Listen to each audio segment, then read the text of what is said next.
Thank you, Malvika. Yes, it is now. Thanks. Yes. So, your book, An Era of Darkness, has reintroduced you to a younger generation of readers who possibly, we grew up reading the great Indian novel. They still seem to be, though, pleased enough to say. A generation later, a new bunch of people are reading it. Okay, that's great. But this is also a great way to get to know your writing. And a very instructive and educative book as well for a generation who is millennial and haven't studied or haven't really experienced. We are their parents, so we don't know anything about independence and the fight for it other than what we've heard. So with every generation, that dilutes. So this book is about the depredations of empire. But as you said, I have changed the topic. I thought I'll just twist it and ask you whether you find it a little ironical. You've written in your preface that you've spoken better, you've spoken about this at other forums, but how is it that we all listened to you when you were at the Oxford University? So does that speak of a bit of a colonized mind? It's a very, very good question to which I don't actually have a pat answer, simply because that speech went viral, and you never quite know on social media what captures people's imagination and goes viral. I mean, I tweet pretty much every speech of which there is a video. There are many speeches I make which are not recorded, but when people have a video and when they themselves upload it or they send it to me, I tweet it just for the fans who might be interested or the viewers who might be interested. But this one, within hours of tweeting it, the numbers were hitting astronomical levels, and within 24 hours it had clocked 3 million hits, so it really became quite unusual. Your question implies, is it because it was Oxford that people were interested in a British venue? I suppose that may be slightly part of it. I know a lot of people said, you gave it to them there in their own country. Wonderful. That sort of mattered to a lot of people. But at the same time, I don't think one can fully anatomize what it was that clicked, except that undoubtedly it did seem to resonate with people, and as a result, we were able to get the kind of tremendous traction we did. And it's that led my publisher, David Davidar, to say, why don't you make a book out of it? And I said, look, why bother? Everyone knows this already. To which he said, surely they don't, because if they did, why would your speech have gone viral? So the other reason why it went viral, perhaps, is because it somehow touched a chord amongst people who may have sort of thought that these were things they ought to have known, but either they didn't pay enough attention at history class or they just hadn't read it, and certainly they hadn't read it all put together in this way. Thank you. So this is another legacy of the British that is now being sipped. This actually is, many Indians are surprised when I tell them that we were not tea drinkers. It's quite interesting. The British discovered tea in China. They would import tea from China to Britain. It was actually an expensive luxury product. And when they started taking over large chunks of India, they asked themselves, why are we spending this fortune actually importing tea from China when we can perhaps grow it in India and those parts of India which have similar climatic and geographical conditions? So they sent off a secret agent in the 1830s and 40s with the James Bondian name of Robert Fortune, whose job was to steal tea bushes from China and bring them back to India for transplantation. But every tea bush that Robert Fortune successfully stole died on the way. So the British were quite frustrated that they couldn't do it. And then a wandering Scotsman in the hills of Assam came across something that looked like tea and brewed it and got the results he got. And of course, that's when tea plantations started in India. But they didn't grow it for us. They grew it for them. And so they grew the tea in Assam and later, of course, in the Nilgiris and so on, in Darjeeling. And they sent it off to England. And only a tiny quantity, less than 5% of the tea grown in India, was actually kept in India for the British in India. Otherwise, it was all sent off to England. It was only with the Great Depression of the 1930s when suddenly the English housewife could no longer afford the luxury of tea, and it became very much an extreme luxury good all over again, that suddenly the British were stuck with vast quantities of unsold tea that they had to unload where they had it, namely in India. So they were forced to create an Indian market. And when those of us are used to seeing tea in every Indian village realize that it really only became widespread in the 1930s, it's a bit of a shock, but that's the truth. Okay, so coming back to how we still look for validation from the West, it happens in art all the time. Vikram Seth was a self-published poet till the Golden Gate was published, and to much acclaim in the West. Nobody thought about Subodh Gupta as a significant artist even a decade and a half ago, till his work was exhibited at the Venice Grand Canal.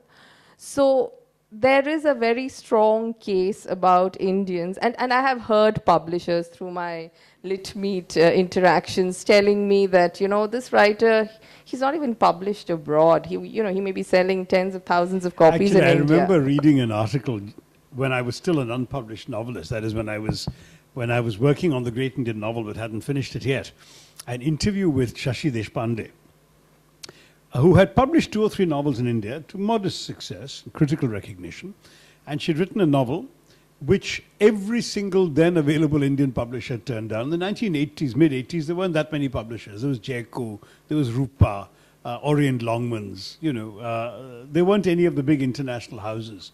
And every single one turned them down. So she sent it off to a British publisher, Virago.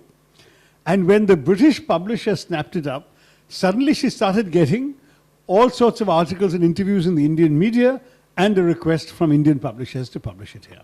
And so she gave an interview saying, why is this, why couldn't the Indian publishers see the merit of my work before a British publisher saw it? So in a curious way, she's validating your point that a foreign cachet, a foreign stamp of approval, and in this case particularly a British stamp of approval, is what gave her recognition in India, which is savagely ironic. Yeah, but it's savagely ironic, but does it worry you? And you yourself, I'm sure your Bengali is good enough to understand this. Bangla mar Anglo Chele, or in Hindi, what's the Hindi of that?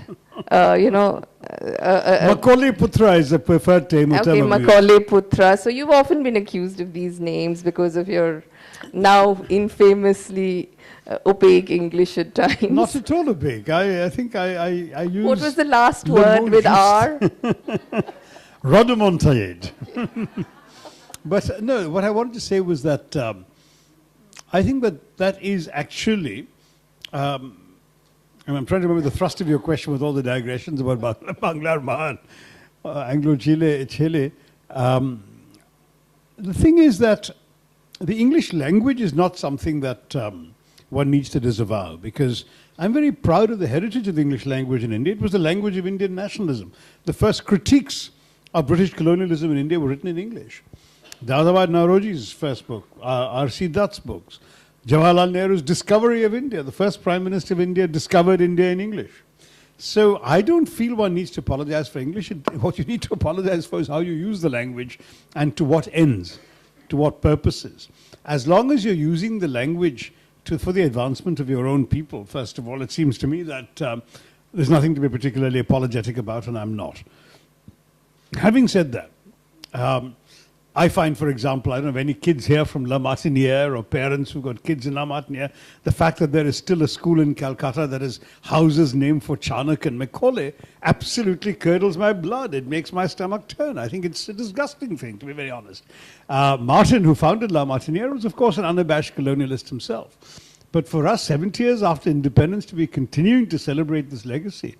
I remember the days, as some of you will, was it the Calcutta Swimming Club or was it the Bengal Club Swimming Pool? I can't remember, which was all white till the late 60s, until a CPM, newly elected CPM minister led a posse of some 25 unwashed villagers from his constituency into the pool, daring the club owners, managers to stop him, and thereby sort of desegregated the pool.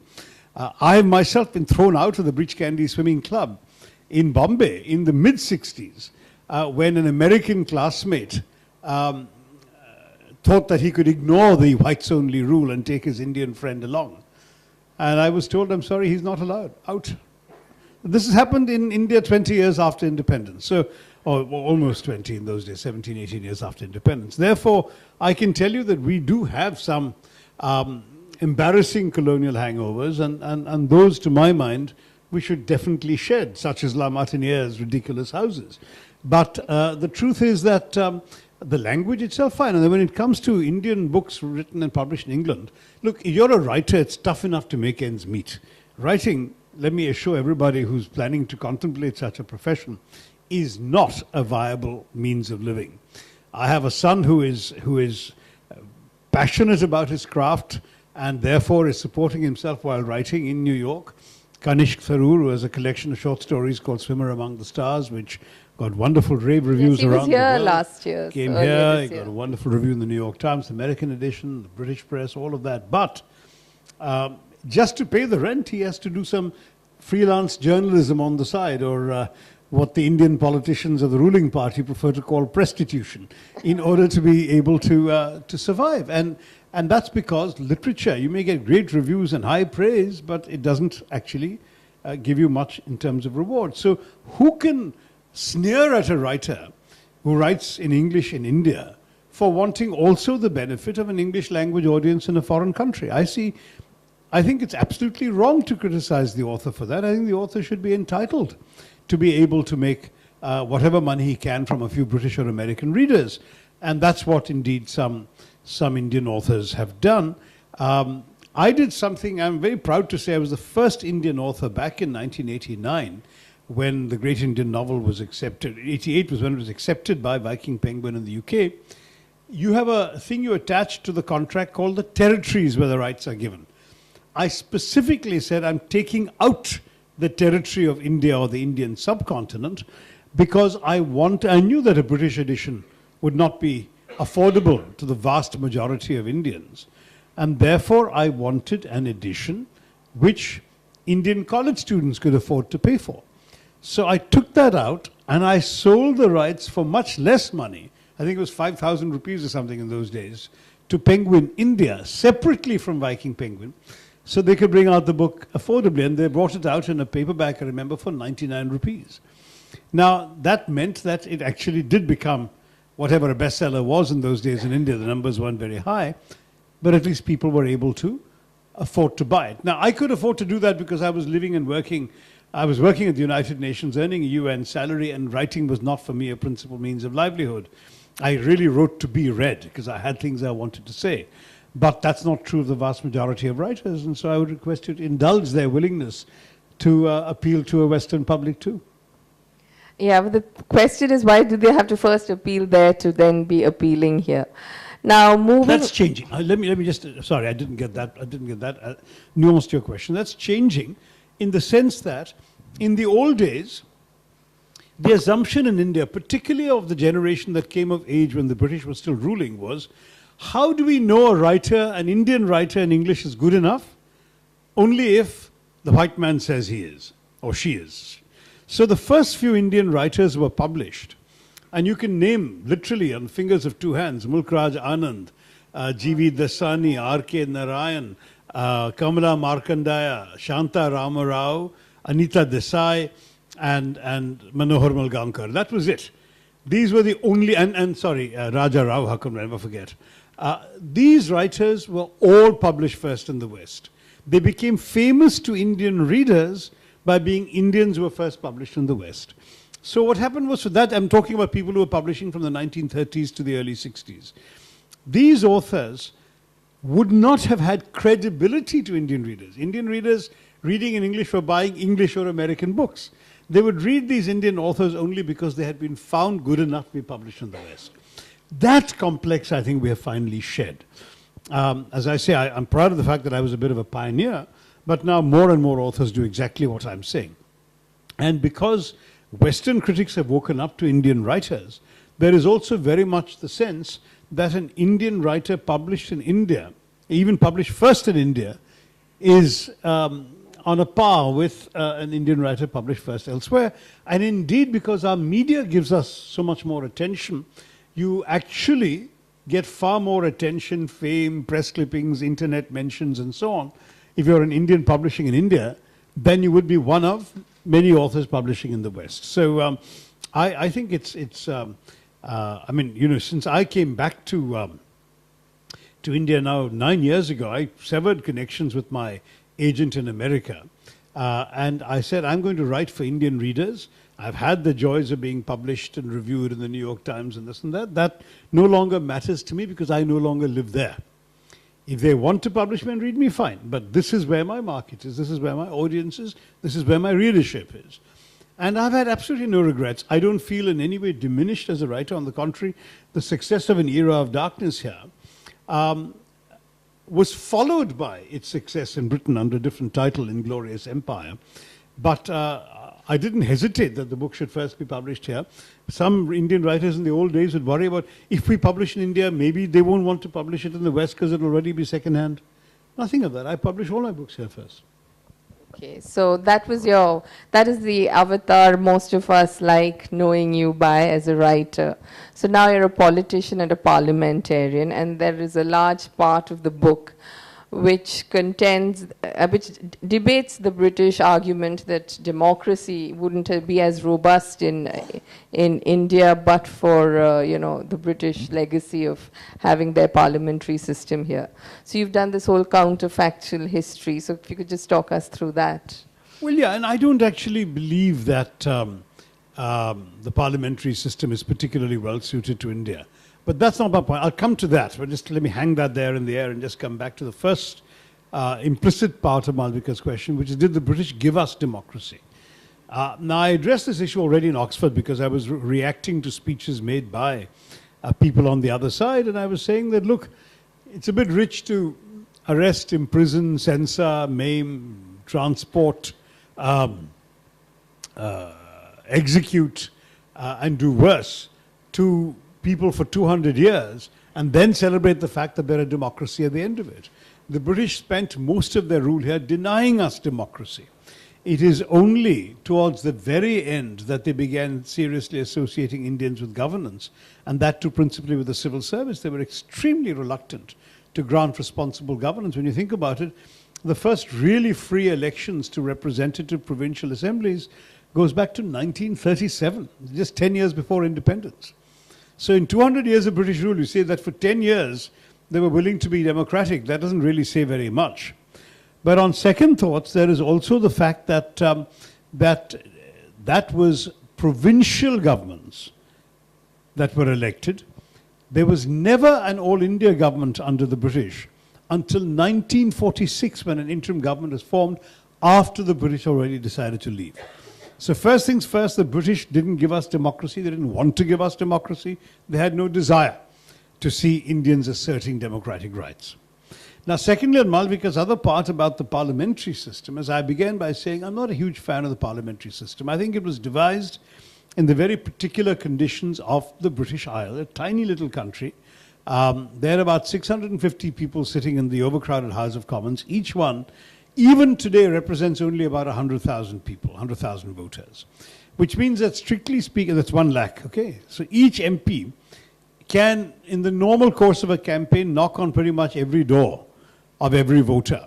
And in fact, I remember I was in my sister's house, my nephews are here, I have a British sister, who received a candidate while I was there in her house. And the MP candidate came and knocked on the door and came and sat and argued the case for voting for her in my sister's living room over a cup of tea. Now, we can't do that in India because I represent not 1 lakh people, not 2 lakh people, I represent 2 million people. So the very idea that when I'm representing 20 lakh people that I can actually have direct contact with every voter is not there, which knocks the stuffing out of the basis of the parliamentary representation model. Secondly, in Britain, the parties are organized in very coherent class interests. There's never been any doubt about what a party stands for in Britain. And whether the Tories were the party of the aristocracy, the squirearchy, the big landlords, and eventually big business, and Labour was the party of the working class, the trade unions, and a lot of idealist students and intellectuals. Those identities were aligned with class interests in a society stratified by class. In India, we have myriad other stratifications. We have caste, we also have class, we also have region, we also have language, we have religion, we have issues of ethnic pride, we have tribal affinities in some parts, and all of these things clamor for representation, and this representation, therefore, inevitably creates a tendency to political fragmentation. It's balanced, on the other hand, by the fact that Indians instinctively vote for individuals rather than parties. Because the parties themselves don't mean very much and are not coherent identities, politicians in India drop parties, change parties, rename parties, split parties at the drop of a hat, and it doesn't really matter to them or to the voters.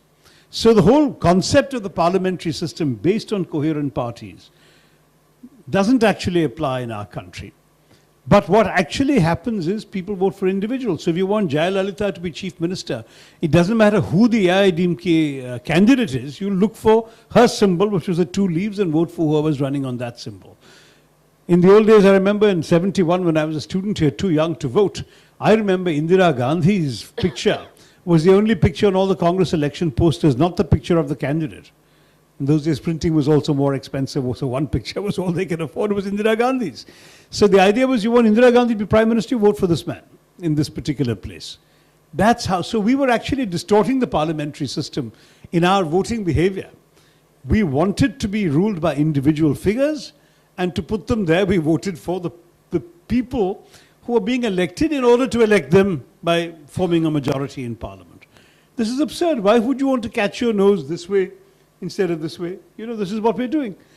My argument is, in a presidential system, you'd have something far more directly representative, where people vote for the person they want to be ruled by. So vote directly for your chief minister, we'll call that person something else, perhaps to avoid confusion with the old system. Vote directly for your president and scrap the prime minister. Vote directly for your mayor, for your village chief. Then you have a person who's accountable. Further, that person is not vulnerable to the whims of a fickle legislative majority. Equally, that person is accountable to a genuine legislature, because right now what happens is, because the executive is formed by the legislative, that is, the prime minister and the cabinet are merely members of the majority party in the Lok Sabha, they have an automatic majority for everything. So if the BJP introduces a bill in the Lok Sabha today, as they've just done with the Triple Talaq bill, however good the arguments are against it, the moment they crack the whip, and all, by the way, all bills have the whip applied, everybody's obliged to vote for them, and they'll get their bill through. Which again defeats the whole logic of governance in a democracy, which is that the executive must be accountable to the legislature. So for me, the case for a different system is transcendent. The British system is lousy. It might work in a tiny island country like theirs, with their society and their culture. It hasn't worked properly in ours. And I've gone into this in some greater length than I've been able to today in an essay in my book, India Shastra, which is also available, and I hope you'll read it, because that does lay out very clearly why a system of directly elected chief executives at all levels would be far better for India and give us far better results. You've also mentioned that, the other decolonized countries like Pakistan and Bangladesh have both had very sketchy histories with democracy. So, if you could just tell us what you would imagine would have happened if the British hadn't landed and, those 200 years. How would we have arrived at democracy? Well, counterfactuals are guesswork. I love that. And my guess is as good as yours. But let us say that that we had not succumbed to colonial rule. Obviously, I don't want a counterfactual in which the British don't make it, but the French do, or the Dutch do, or something. Imagine speaking Dutch, what a horrendous prospect would be for all of us, right? So, the fact is that at least we ended up with the Brits, who gave us the language that has helped our economy to globalize more easily. But having said that, if there had been no colonization of India, what was the current in India? The Mughal Empire was disintegrating by the 1730s. They got a very severe blow with the attack by Nadir Shah in 1739, loot of Delhi, lack of people killed, a horrendous thing, Peacock throne taken away, everything. The Mughals were in a state of collapse. Now, what the Mughals had done, as you remember, was to rule the country through various governors who had grand titles and lots of opulence and thrones of their own, but who reported to and owed allegiance to the Mughal emperor. once the Mughals lost their central authority, then what happened was that you ended up with all these people becoming more or less semi-autonomous, and the British picked them off by one. So they defeated Siraj-ud-Dawla. None of the others came to his aid because he was basically considered like an independent Nawab. And so one by one, they either defeated them and absorbed their territories, or they made them essentially surrender their manhood or their sovereignty to the British. The British parked somebody with the very modest title of resident in these princely courts, and the British resident basically told the king, Nawab, Maharaja, whatever, what he could do, how far he could go, and what he could not do. And essentially Britain ran India through these two formulae, either directly or indirectly by controlling the princes. That was how it worked. Now imagine if instead of the Brits, you had seen what was beginning to happen in the mid-18th century, the rise of the Marathas. The Marathas were spreading up. In fact, the Maratha ditch outside Calcutta was built by the British to keep the Marathas out. At one stage, the Mughal emperor was nothing more than a hostage of the Marathas. He was there essentially on their sufferance. He was doing what they told him to do. Now, it is true that the Marathas took a very bad beating at the Third Battle of Panipat in 1763 at the hands of the Afghan invader Ahmad Shah Abdali. But Abdali didn't stay on to rule. He whacked the Marathas, stole what he could, and went back to Afghanistan. So let's assume then, while we're still being counterfactual, that the Marathas picked up the pieces and said, what the hell? In reality, what happened was they were enfeebled and could no longer be a threat to the British, and the British then swept through. But assuming there'd been no British, as Malvika wanted me to assume, the Marathas had picked up the pieces, strengthened themselves against the next possible attack by an Abdali, and continued consolidating their rule throughout India.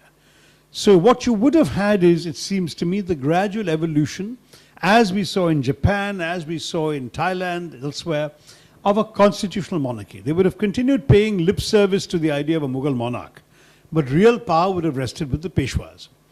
That's the way it would have happened. You would have had definitely a syncretic court. The Hindu majority would probably have been reflected, but don't forget Shivaji had Muslim generals, Muslim artillery captains, Muslim soldiers in his army. Even evil old Aurangzeb had Hindu generals fighting on his side. So I think we would have been able to preserve the mixture of nationalities that gave us, religions that gave us this composite nationality, this Ganga Jamni Tehzeeb that it's called in the north. And from there, a constitutional monarchy would have evolved over India. Don't forget that one of the things that every Indian monarch had tried to do, the Mauryas in Chandragupta's time, actually controlled more of India than the British ever did. The Mughals, particularly under Akbar and to some degree under Aurangzeb, controlled more of India than the British ever did. So we need not be surprised that any Indian ruler's ambition was to control the whole subcontinent. So there was the idea of India, as you've said. That's the other contention of the British. That they gave us political unity. It's such God's wallop, you know. The fact is that the idea of Bharatvarsh goes back to the Vedas, the land between the Himalayas and the sea. That was very much there. And at the same time, you had very much the political translation of that idea of Bharatvarsh into territorial control. The main restrictions for them were their inability, of course, to have the means of communication to knit and hold together such a vast land together. By the 19th century, in any case, that would have happened. The British may not have come and built the railways, but the Maharajas could have afforded to import railway technology and built it, just as others did. The Japanese never invented railways either, but they have excellent railways there, and we would have done the same thing. We would have had the money. In 1700, we accounted for 27% of global GDP. Why couldn't we have bought railways if we wanted to? And so I think what would have happened is as I've described. But going back briefly to the political unity argument, there is an interesting idea of civilizational unity as well. Diana Eck, the Harvard scholar, has written about it in a religious sense as well, the sacred geography of India knit together by tracks of pilgrimage, as she says. But if that seems to you as a very Hindu idea, it's not only that. Maulana Azad has written about how Muslims going on pilgrimage on the Hajj from the subcontinent would be greeted and treated by the Arabs and other Muslims from elsewhere in the world as Hindi. Whether they were Pathans from the northwest or Tamils from the southeast didn't matter. There was in the minds of the rest of the world a recognizable civilizational space to which all these people belonged. And that was Hind, in the Arabic language. So I think that we could certainly have developed into the kind of country we would have wished to be without the horrors of partition, which was a direct legacy of British divide and rule, and the sufferings, killings, and waste that have followed since. Okay, so now to go back to the original debate which gave birth to this book, it was about reparation and apology and, you know, a kind of closure. That is what you were looking for. An annual fee of what, £1 is what you recommended. Well, no, I'll tell you, I was stuck with that topic because that was the Oxford students' topic. The Oxford Union debate had as topic Britain owes reparations to its former colonies. And so I couldn't get away from reparations because that was what I was invited to speak on. But I said in that speech that you can't actually quantify the damage done by British colonialism. How can you put a value on the lives, 35 million lives of Indians that were taken? Actually, in the speech, I think I said 19 or 20 or something. But I did my research when writing the book, and it was 35 million Indians who died totally unnecessary deaths because of British rule and British policy in famines. So I said, how can you put a value on all of that? I said, it's impossible to quantify. Any sum of reparations that is credible would not be payable. In fact, an Indian journalist, Minhas Merchant, has calculated a sum of £3 trillion, which is the entire British GDP. Who's going to pay that? At the same time, if just as any sum that's credible would not be payable, any sum that's payable would not be credible. So I said, don't pay. Give us £1 a year, but what's far more important is moral atonement. And what do I mean by that? I mean, first of all, they don't even teach the reality of colonial history in their schools. There is a very convenient historical amnesia that the British are suffering from. You can do A-levels in history in Britain today and not learn a line of colonial history. That, to my mind, is a disgrace. I think you really have to confront the truth, because after all, many of the grandest buildings in London were built by the proceeds of colonial money. I quote the writer Walpole taking a horse carriage down the street and pointing out one house, one mansion after another, built by Indian money. This is in the late 1700s. You look at the way in which Jane Austen writes her novels, and there's not a mention of the fact that the lifestyle she's depicting is financed entirely by the sweat on the brows of slaves in Caribbean sugar plantations. So the British have a reckoning they need to face up to, and I think that's one thing they should do, is start with their own historical memory or lack thereof. I'm struck by the fact that in a city like London, which is overflowing with museums, including, of course, places like the British Museum and the V&A, which are really chor bazaars. I mean, I don't know if you've gone and seen, but every item there is stolen from somewhere else, pretty much. This city doesn't have a single museum to colonialism. There is no place that a British student or an Indian tourist or anybody can go and see how the British, raped and looted and exploited and drained the resources of so many parts of the world to build the grand empire they built. There is absolutely no museum to that. So I said the first thing you need to do by way of atonement is to eliminate this historical amnesia and to actually remind yourself of the truth. I remember I was driving to a TV studio once for an interview in London last summer, and I drove past a statue to the animals that served in the First World War, the Second World War. The animals. And I said, where is the statue in your city to the more than 1 million Indian soldiers who fought for you in 2 world wars?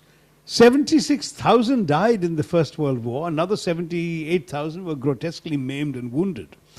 And double that number died in the Second World War, fighting for you guys. And where is your statue to them? And you've got a statue to the animals. It's quite extraordinary. But that's something that I think the British really need to do. The second thing they need to do, and this is the harder part and may still be difficult to see them doing, is to apologize. To apologize and just say, morally, we were wrong, we're sorry. Now, some will say, but why should we do that now? None of us in power today, or none of us in adult life today in Britain had anything to do with the colonial regime. That was 70 years ago and more. And nobody's alive in India who's going to actually benefit from an apology because nobody we wronged who's there, etc. That kind of usual answer is trotted out. To which I give them 2 pieces of evidence in reply, and there are many more, by the way, but the 2 that I like to mention are the case of Willy Brandt, the German chancellor in 1970, who went to the Warsaw Ghetto in Poland and sank to his knees in apology for what the Nazis had done to the Poles, and particularly the Polish Jews. Now, what's striking is that Brandt was a social democrat. He and people like him had been persecuted by the Nazis. He was completely innocent of any taint of Nazi wrongdoing. He didn't have to speak for the Nazis. He wasn't. He was speaking for the German people in whose name the Nazis had committed these wrongs, and he felt that as head of the German government, he should apologize. He literally sank to his knees in apology. And then you have the Justin Trudeau example. Justin Trudeau, the Prime Minister of Canada in 2016, I can still say last year, apologized for the Komagata Maru incident. The Komagata Maru was a Japanese ship laden with Indian refugees who were turned away from the port of Vancouver at gunpoint. And pretty much everyone on board either perished on the high seas thereafter or at the hands of the Brits when they were caught. They included many revolutionaries, Ghadar Party members, and so on. 100 years later, when obviously there was nobody in Canada responsible for this decision still there, Trudeau apologized in the Canadian Parliament to the people of India for what had happened. So if he can do it, surely the Brits can do it too. Now, I know the British government is unlikely to, but perhaps a member of the royal family, since everything was done in the name of the crown, one of these extraordinary young men running around as princes or whatever, might show up in India and go on their knees in Jallianwala Bagh in time for the centenary of that awful massacre. The 13th of April 2019 will be the centenary. And on that occasion, if they were to come, if an active apology were to remember the fact that everything to do with Jallianwala Bagh typifies to what was wrong with the colonial era. What happened? Let me just take 2 minutes more and tell you the story. The First World War, Indians had supported the Brits. Even Mahatma Gandhi called for the Indians to support the Brits, partly because the British in return promised, quote unquote, progressive, responsible self-government to Indians, by which Indians rashly assumed the British meant dominion status, the kind of status that had been given to the white Commonwealth countries, Australia, Canada, New Zealand, South Africa, where they could rule themselves while the Queen was still their figurehead as head of state. Now, we did our part of the bargain. We sent all these large numbers of soldiers, 1 million odd soldiers, etc. We sent them early on when they really made a difference. It was Indian soldiers who stopped the German advance at Ypres in Belgium. Otherwise, Belgium would have fallen the first week of the war. Won 11 VCs in Ypres and Neuve-Chapelle. They were hugely heroic fighters. And they hadn't even been planning to go to Europe. They were on their way to Egypt in tropical clothing when they were diverted to Europe to go and fight. Anyway, this heroic act was not the only thing. Indians gave money, vast sums of money given not just by the Maharajas out of their treasuries, but by the Indian taxpayer, at a time when the country had been completely impoverished by British rule.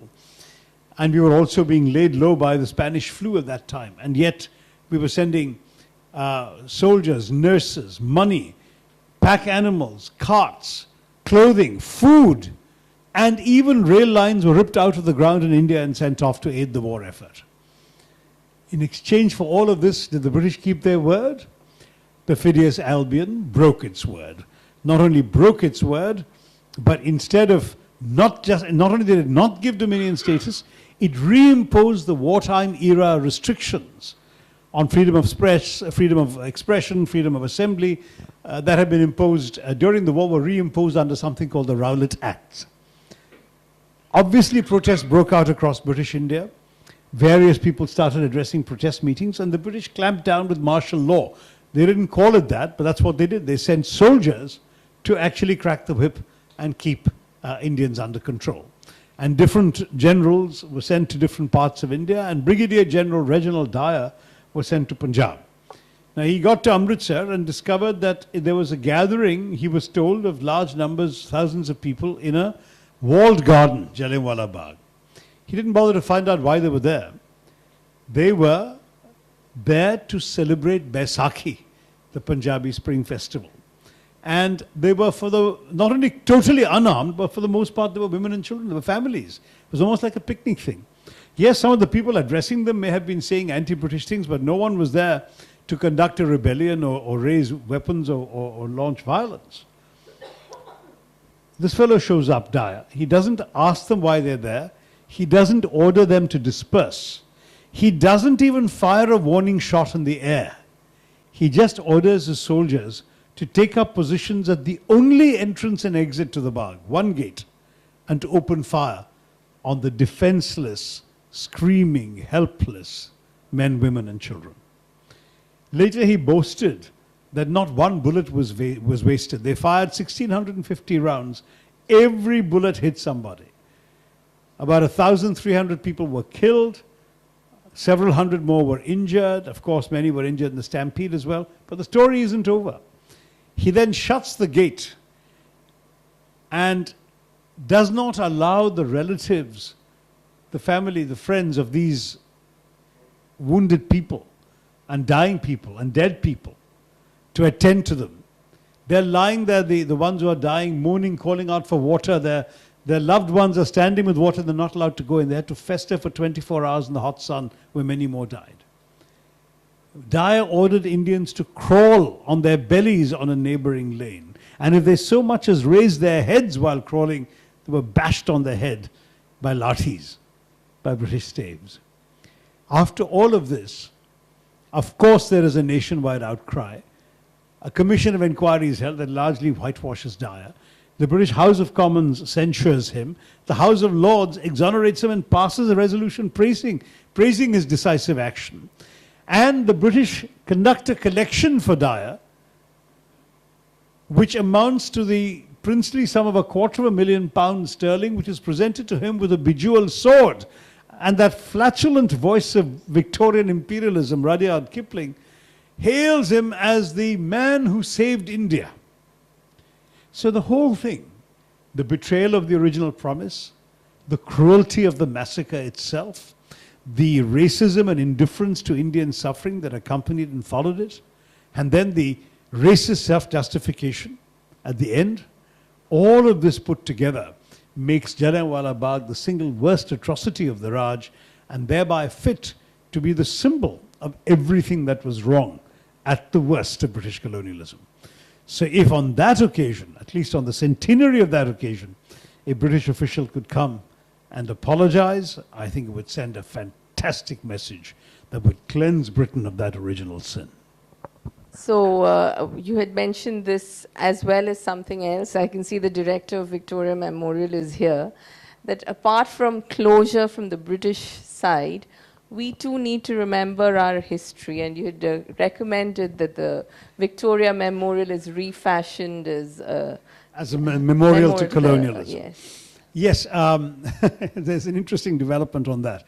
In fact, it was earlier this year when I spoke at the Victoria Memorial that I made this public appeal, and then I wrote about it, published a column in a magazine, The Week. And I then wrote to the Minister of Culture in Delhi, Mahesh Sharma, and to the Chief Minister of Bengal, Mamata Banerjee, asking that Victoria Memorial should house, as it were, a museum to colonialism, about colonialism. You know, the Victoria Memorial was built to exalt the greater glories of the Raj.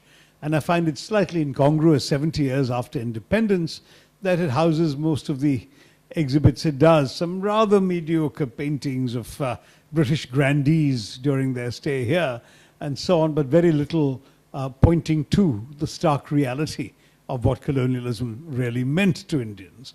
After all, it is in India, it is an independent India, and if I can tell the British, I believe justifiably, that they need a museum to colonialism, so do we. I didn't get a reply from Mamta Di, and I still haven't. I got a call from Mahesh Sharma's office about 3 months later when he saw the article saying he's lost the letter. Could he get it again? So it was sent to him. And he finally approached me and said, you know, I liked your idea. I was willing to take it up, but you know, Pranab Da is against it. So I said, that's a bit surprising. So he said, yeah, the President of India says you can't do this, we shouldn't. So I went to see Pranab Da after he'd given up the presidency. And I said, the Minister of Culture says, you're against this, how can this be? He says, no, I'm not against the idea at all, he says. I am against renaming Victoria Memorial. I said, I never said rename it, you can call it Victoria Memorial. because Victoria was queen for most of the bad period. I mean, let us leave it what it is, but let us change the contents inside. He said, that I have no problem with. And he said, why not? There's plenty of space there. We can even extend it to get more exhibits there. So now I have to go back to, this was a conversation fairly recently, a couple of weeks ago, and I've been very busy since. I think I'll go back to the Minister of Culture and have a second innings at trying to persuade. But I'd love to know the views of the director of the Victoria Memorial. So let's hear what he has to say on it too. Yes, I think there's a good point at which to throw it open to the audience, and perhaps we can start with Dr. Sengupta, who is right here. Thank you so much, Dr. Tharoor, for bringing this up again. Your letter was actually duly forwarded to me. Oh, acha. Okay. And so you haven't replied, not Mamta. No, I did. I had to, because it came from the minister himself. So I replied within a couple of days, and our observations were, of course, we were perfectly in agreement with what you say in our assessments of the empire, but we said that, ideally we would like to do this, but a museum can only be a museum depending on the objects in its collection. And we do not really have any objects in our collection which shows this atrocious side of the empire. So we said that probably it would be very difficult if you want to keep this museum with real objects to refashion the entire museum to reflect the dark side of the empire. But we can certainly design one or more galleries which will be on the real nature of the empire. And we also wrote that we would love to consult Dr. Tharoor on this. And okay. that was the last. This was, I think, back in July or August. Well, you see the stately pace at which the government of India's wheels turn. I still haven't been told this in writing yet. All right. So you sent it back to Delhi and it languishes somewhere there. I don't Okay. Well, I'll pursue it further. Thank you. I do think that that's a good beginning. That is, having one gallery, one exhibit, special exhibit or whatever. But I would also urge the government, if they're serious about this, to conduct a nationwide call for memorabilia from the Raj. Of course. And of course, it will have to be accompanied by narratives. If we can find, for argument's sake, something like the uniform of a British soldier, it's one thing to show it in a case saying uniform of a British soldier. It's quite another to have that uniform on display and accompanied with an illustration of a British soldier committing the Vellore massacre or the Jallianwala Bagh massacre or any other massacre, and saying they were wearing uniforms like this when they were killing our people. I mean, in other words, accompanying text, illustrations and so on can also amplify the exhibits that are available. Of course. We certainly should be able to get facsimiles, if not the real things of old newspapers from those days. I was hoping that in an ideal world, for example, that if we had a colonial museum, we'd actually have specific sort of exhibits on specific themes. So, for example, one of the fascinating things I've addressed in the book is the whole question of freedom of the press in India. And you could get, some of the earlier old newspapers, the Bengali, of course, the Holi Shahir Potrika, and publications like this, and they're running battles with the British. And again, talk about also children can come, they can see these newspapers of the past and also read a little bit of accompanying narrative, say in English, Bangla and Hindi, about what happened in the ways in which these things were run. There's lots of creative ways in which, and increasingly in this interactive era, we can also have a lot of digitalized displays of objects we may not be able to get, but where we can get a digital thing from some other place like the British Museum or the V&A in London. That's the point that we made in the response to your letter. Great. Excellent. Thank you, Dr. Anybody else? There's also an interesting book which I'd like to bring to your notice, written by a young author called Anchal Malhotra, which is a material history of partition. I actually have given a blurb for that book. It's a book that traces precisely, I think, a dozen objects that it's not he, her grandmother left Punjab, Western Punjab with to come to India. And through each object, she tells a story of partition. It's actually a wonderful concept. It's a book, not an exhibit. I mean, not a museum thing, but it could be a wonderful little exhibition. Yes, she's coming to the festival, so. Great.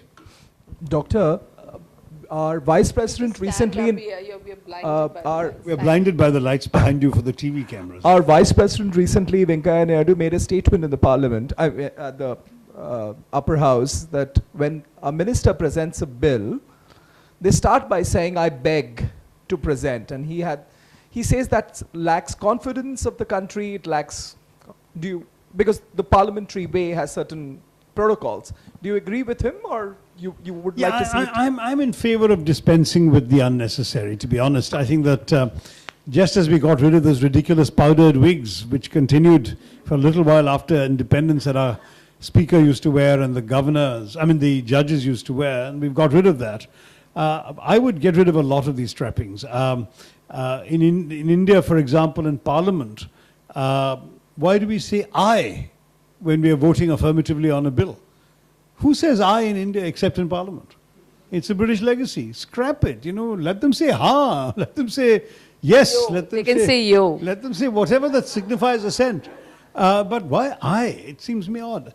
I've similarly, I must say, but slightly more decorously than some of my colleagues, I have suggested that the stiflingly hot convocation gowns we're expected to wear. I've been chief guest at many a convocation.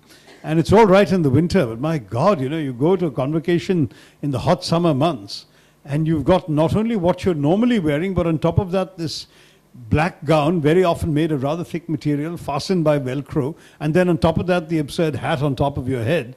It simply wasn't designed for the Indian climate. Is it that difficult for an Indian designer to come up with a graceful angavastram, for example, in the university colors that could be very simply enough to wear as a symbol of graduation, and develop your own sort of rituals associated with it, and you've got a story. I mean, I find some of these things are unnecessarily imitative, just as I was critical of the two or three houses in La Martiniere that commemorate our oppressors. I think that at some point we should have the self-confidence to say, we'll drop it. Now this "I beg" is simply an archaic formula. No one says it in Britain anymore, as far as I know. We can drop it, and I think Venkaiah is quite right. There was another one. I think Pranabda got something dropped from... there was some term he didn't like that was applied to the president when he was president. He said, just drop it and call me,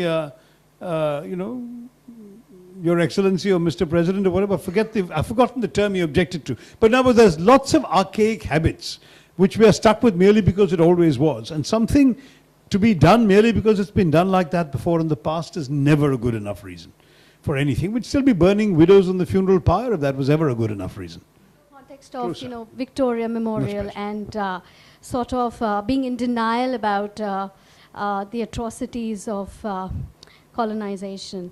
In a similar spirit, do you agree with this whole trend of renaming roads and railway stations as well?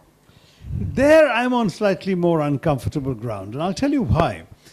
When a name of a place, or for that matter a town or a city as well, when that's concerned, people develop certain associations with it, simply by habit, nothing more. And that habit has a certain value that we are actually displacing when we rename. So for me, for example, Bombay is always Bombay because I grew up in Bombay. If I had grown up, as today's youngsters do, in a town called Mumbai, I'd only call it Mumbai, even if they changed it to something else tomorrow, to Shivaji Nagar or whatever. They'll still say Mumbai because that's where they grew up. I mean, so that habit has a certain value. I remember how difficult it was to get a taxi driver to take you to Rafi Ahmed Kidwai Road in my childhood. It had been renamed a few years earlier. But if you said Wellesley Street, the driver would know. Now, one could say, okay, let's agree that certain names need to be changed for explicitly political purposes to send a signal that the reasons for which that road was given that name no longer apply in independent India. So Wellesley was named because he was a great British conqueror, but he certainly oppressed our people. We can rename it for an Indian nationalist instead. I have no problem with that. But why bother to rename Madras Chennai? You know, I mean, to my mind, first of all, there is no colonial association. There's no negative association. And secondly, once you take one sort of form, you end up with competing chauvinisms. Madras may have come from Madrasi Pattanam, may have come from a term which some say may have been a Portuguese origin. No one knows. It certainly wasn't British colonialism. Chennai comes from Chennappa Naikar, who owned the land that the British bought to start their settlement. But Chennappa Naikar was actually a Telugu. So how has his name suddenly become an embodiment of Tamil pride? I don't know. So the whole thing, to my mind, gets unnecessarily caught up. And Madras has a certain brand value, as it were, built up over years, just as Bombay has even greater brand value. There are foreign gins and so on named for Bombay, and that's brand value that a city would normally pay for, but it's gone. So I think that one should do this on a case-by-case basis. I'm not in favor of a blanket approach. If some harmless name exists, which is not associated with colonial oppression, but would say some English person who was a teacher or who built an irrigation canal or somebody who did some good work or whatever, why should we rename it merely because it's English? I would say let it remain. If something was simply a British mispronunciation, as you know, Cawnpore was the official name of Kanpur until after independence, Cawnpore. And that's because the British spoke that way. We don't speak that way, so no problem with changing it to Knpur. But what about Thiruvananthapuram? now, Thiruvananthapuram is one where I get really irritated with my lot. The very formal name is Thiruvananthapuram, but even in Malayalam, no one used to call it that until now. It's become sort of part of the law of the land. The short colloquial expression was Thiruvanduram, and Thiruvananthapuram was considered very affected and very, very formal. There was another form of the city's name which was very commonly used in speech. For example, in my election campaign song, it was there, and that is Anantapuri. Now, if they had to rename Trivandrum because they found it too colonial, why not Anantapuri, which at least the rest of India can pronounce? I've been at the International Film Festival of Kerala, where even an experienced actress like Sharmila Tagore stumbled 3 times over the name Thiruvananthapuram while trying to pronounce it. So, I mean, what the point of a name ought to be that, you know, people can refer to it and it gives you some added value. Why would you go for a name that is more difficult to pronounce? It makes no sense at all. So a lot of these things should also be done, I think, with some practical sense in one's head. Now, the topic might be, is the Indian mind the last British colony? But if we were to apply ourselves a bit further, I mean, I was just thinking that even within the Indian mind, would you say, because it seems to me that it's more in terms of not just India, it's the Bengali mind which is more of a last British colony? I get the feeling. Is it, I don't know, for some reason I see it maybe a feudal mindset, which, you know, I see that. I don't know. You know, it's interesting. Bengal, of course, is the place where they first came and entrenched themselves most strongly. So your association with the British goes back farther than anybody else's, more or less. And it was very deeply entrenched. And I'm staying in one of them, so I can confirm that. It's a curious relationship, because there were good things and bad things and mixed things all at the same time with the Bengali encounter with the British. There was certainly that exciting early intellectual ferment which gave us the Bengal Renaissance as far back as the 1820s. There was the first flowering of Indian nationalism also, of sort of lively intellects challenging some of the iniquities and injustices of British rule. There was undoubtedly a flowering of colonial, of nationalist pride, and its manifestation in anti-colonial writings and speeches that I think had a far more sophisticated form in Bengal than anywhere else earlier. And on top of that, even sort of similar thing, I remember a wonderful piece I came across when researching my book, which was an account of a cricket match between Presidency College and La Martiniere, in which Presidency College lost. And the horror and shame that the Bengali nation had been let down by these 11 boys by actually losing to these colonial scum, as it were, of La Martiniere. It was actually quite extraordinary. So it really, in fact, so you have all of this as well in in Bengal. But there is a lot of deep-rooted Anglophilia.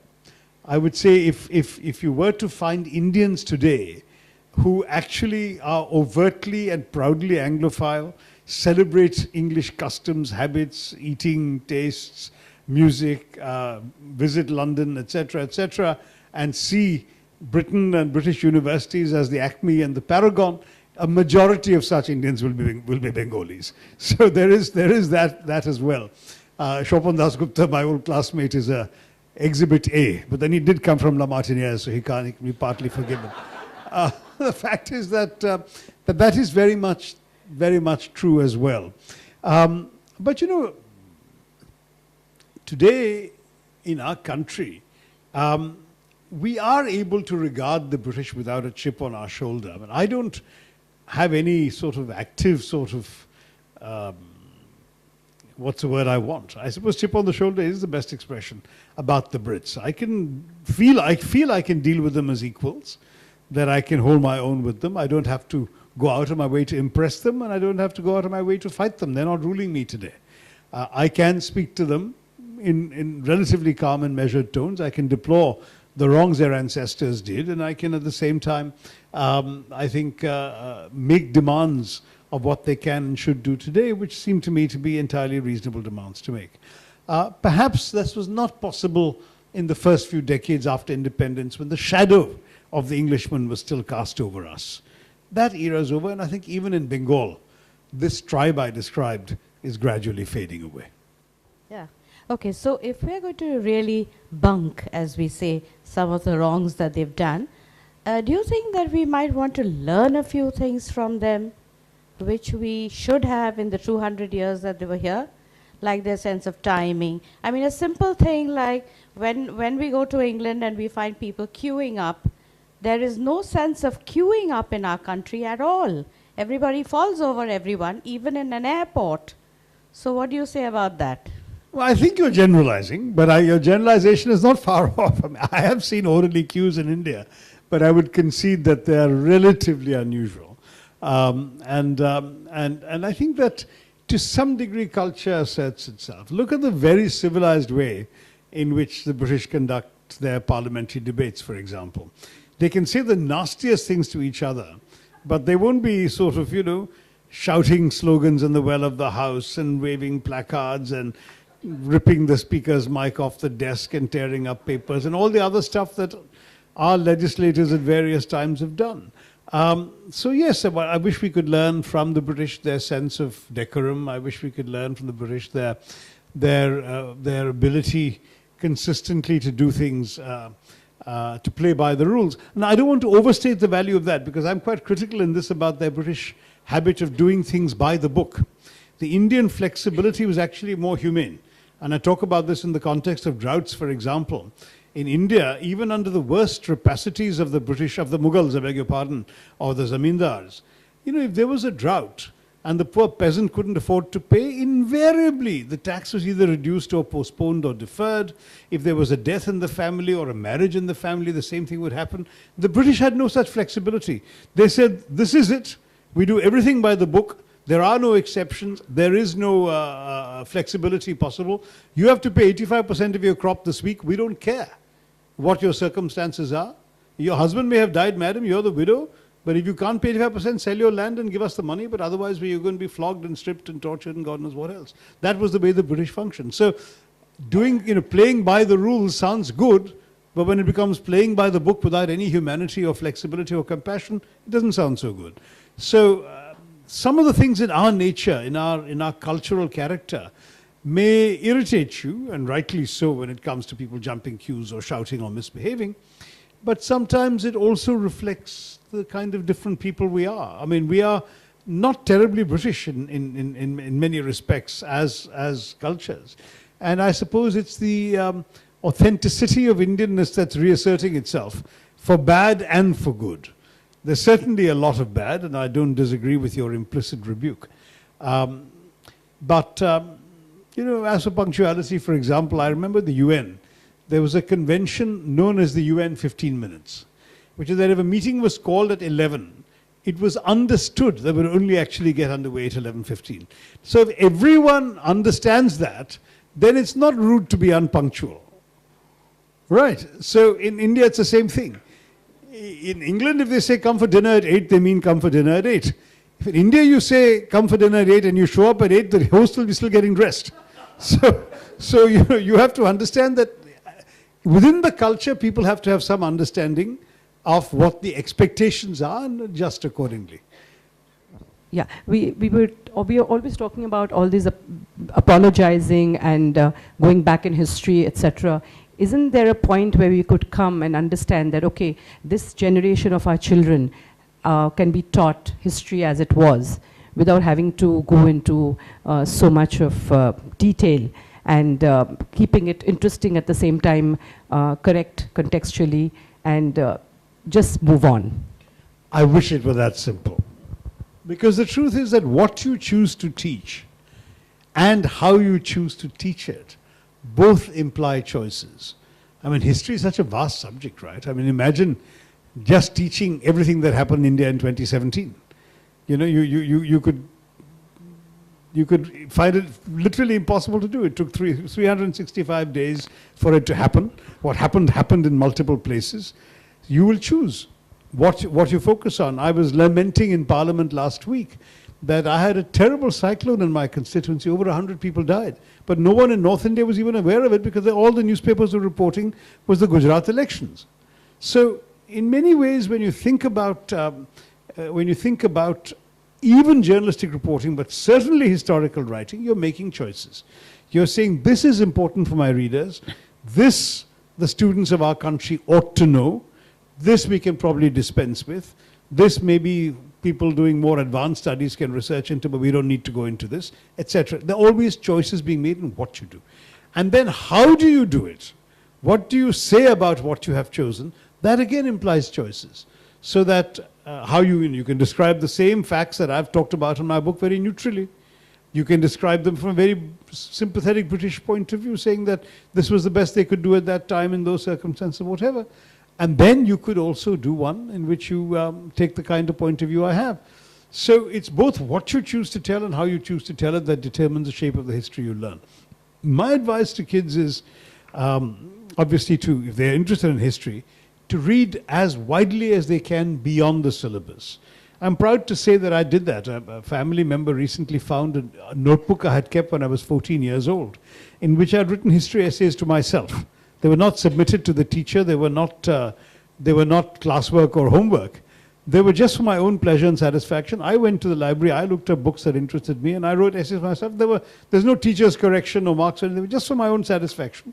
But that was the way in which I sort of developed my love of and fascination for history. I'm not saying every kid is going to be nerdy enough to do that, especially since I grew up in an era where there's no television, no computers, no mobile phones, no Nintendo.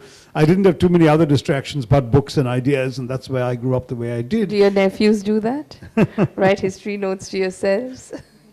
But I'm just saying, at least read. Don't write the notes, but read beyond the syllabus, because you may find things that offer a slightly different take, different perspective, additional information. And it can be quite satisfying to know something that your classmates in school who didn't read beyond the textbook don't know. So think about that too. I think we started with Joyantha, so we might as well wind up with him.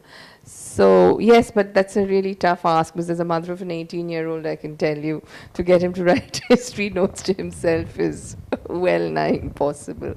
Fair enough. Yeah. Sorry, I had two quick This time would you stand so I can see you Yeah, as sorry, well? sorry. Sorry, I've been hearing your voice. Sure. How are you, sir? Okay, yeah. I had two quick questions. One is about the, we all know that the empire was an atrocious empire. You have spoken so well about the depredations of the empire. These are all facts well known to us. But there is also this side of the empire, British Empire in India, which is about creating a huge pool of knowledge about ethnography, surveying, and all that. Zoological, linguistic, geographical, archaeological, and so on. Now, we also know that these two aspects of the empire were sometimes mutually complementary. They were in sync with each other. But also, this is something which not the British, none of the European powers do in Africa. This is certainly not what the Spanish do in the New World. So the huge amount of intellectual labor which the British spends about documenting knowledge about India, is this a reflection on how the Brits are, or is that a reflection on what India was like? This is my first question. The other is, what do you think about the other side of this? Is the Indian mind the last British colony? Can we also briefly have your take on, is India or South Asia or Asians, are they the nemesis of the empire? Robin Cook told us that chicken tikka is a British national dish. In all Chicken tikka masala. Chicken tikka masala, right? Invented in Britain. Exactly. In all, we see in the films on urban dystopia in Hollywood, these are, you have these films on, you have these clips on Asian. Everything is Asian, right from the time of Blade Runner, all kinds of dystopia is Asian. In British films, in British television serials also, is there a sense that these Asians are poised to take over, just spell the end of the true blue Britishness? Is there this other side? Yeah, I mean, I think those are both very thoughtful and intelligent questions, as one expects from you, Dr. Sengupta. On the first one, I would concede that there was indeed a great deal of knowledge built up, but I would also argue it was built up for themselves. As I've described in the book, the map, the museum, and the census were all instruments of colonial control and domination. Knowing more about the place you've conquered is a way of establishing greater control over it.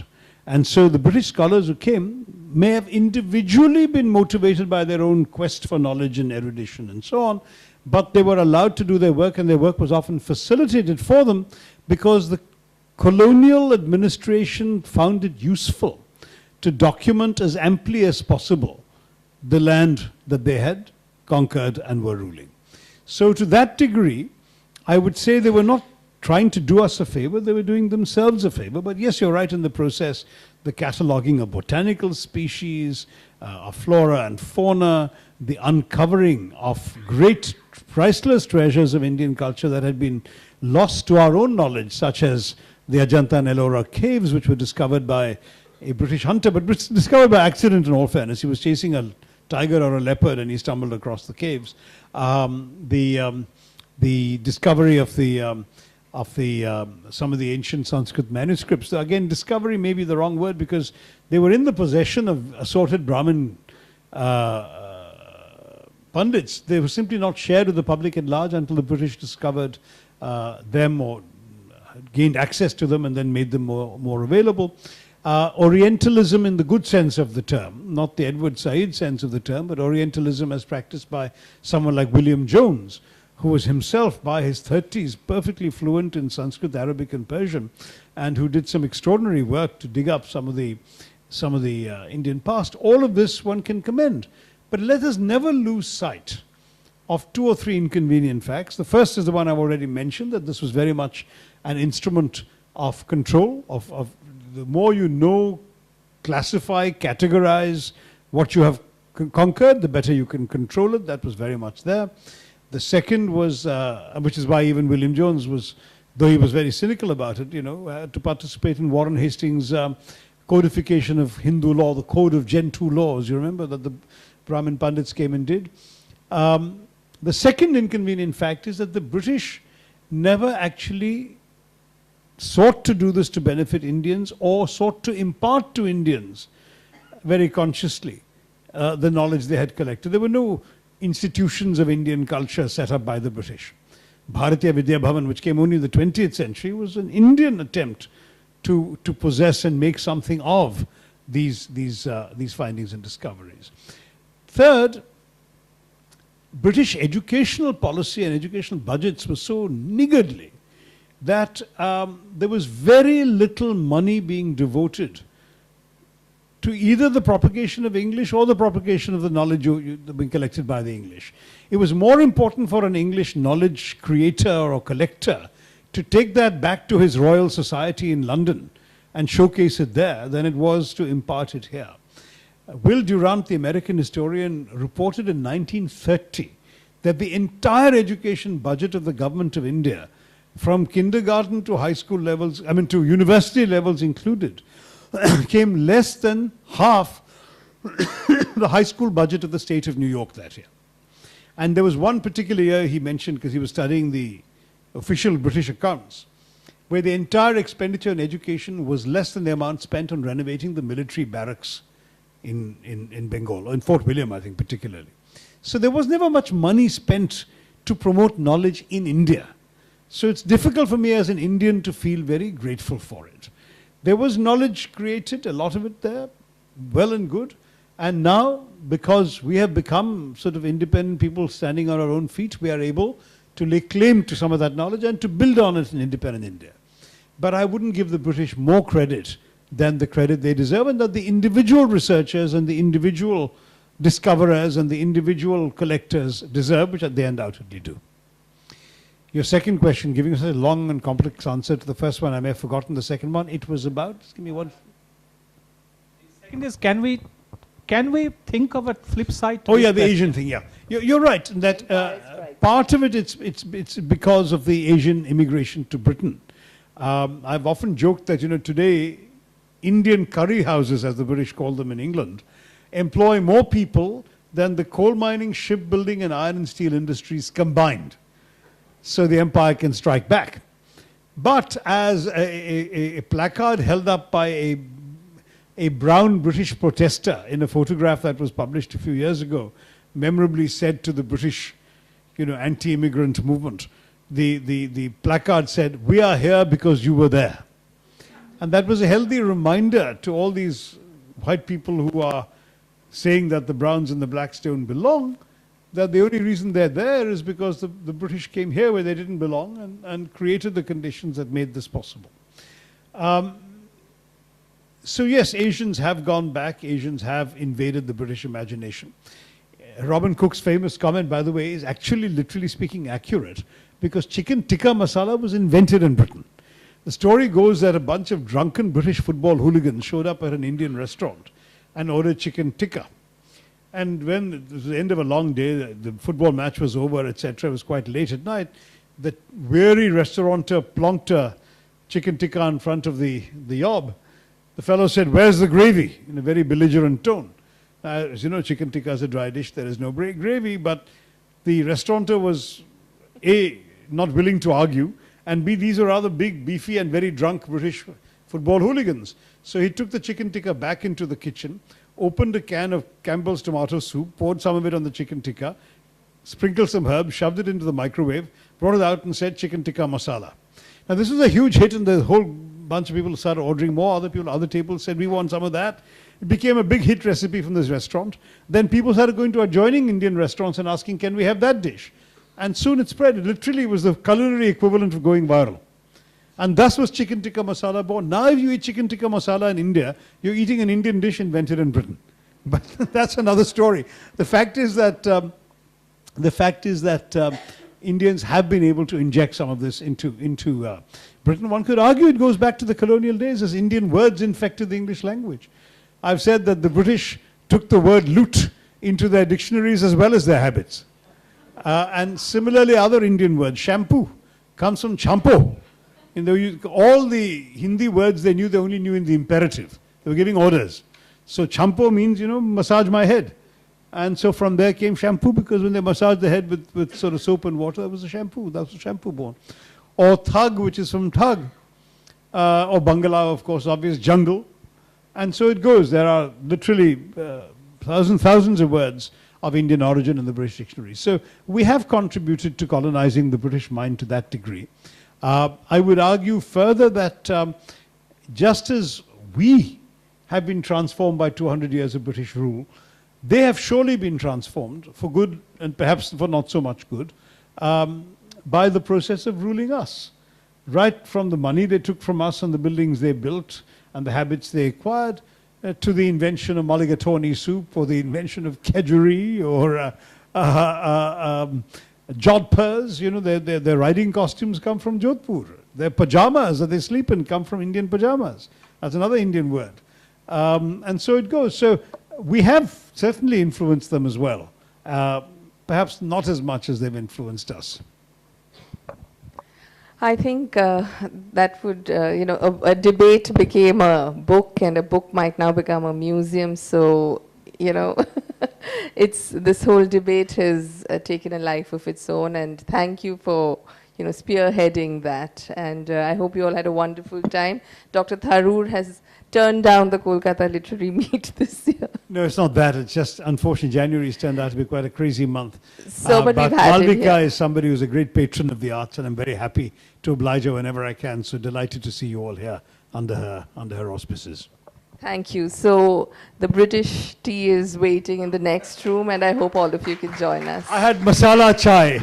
Yes, I Our noticed you did have transformation masala. of British tea.